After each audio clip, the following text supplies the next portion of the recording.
চশমার কাচ পরিষ্কার করবেন যেভাবে। দিন দিন চশমা পরিধান করা মানুষের সংখ্যা বাড়ছে।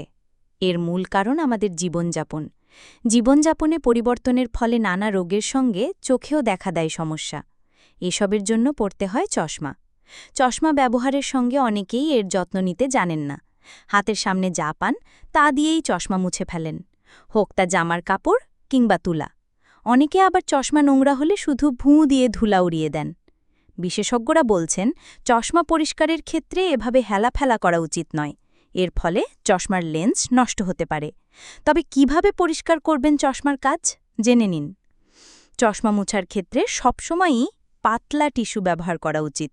কাপড় দিয়ে মুছলে কাপড়ের সুতা থেকে লেন্সে দাগ লাগতে পারে। বিষয়টা আরেকটু বুঝিয়ে বললে, চশমার কাচে ধুলা জমে, আর তা যদি কাপড় দিয়ে মোছা হয়, সেই ধুলা আর কাপড়ের ঘষায় কাচে স্ক্র্যাচ পড়তে পারে, কিন্তু টিস্যুতে সে সম্ভাবনা থাকে না। বিশেষজ্ঞরা বলছেন, প্রথমে পানি দিয়ে হালকা করে চশমার কাচ ধুয়ে নিন, তারপর টিস্যু দিয়ে মুছে নিন। টিস্যু না থাকলে একটা খবরের কাগজের টুকরো পানিতে ভিজিয়েও মুছে নিতে পারেন। দেখবেন এর ফলে চশমার কাচ ঝকঝকে হবে। বাজারে চশমা পরিষ্কার করার সলিউশনও পাওয়া যায়, সেটা কাচে লাগিয়ে টিস্যু দিয়ে মুছে নিতে পারেন।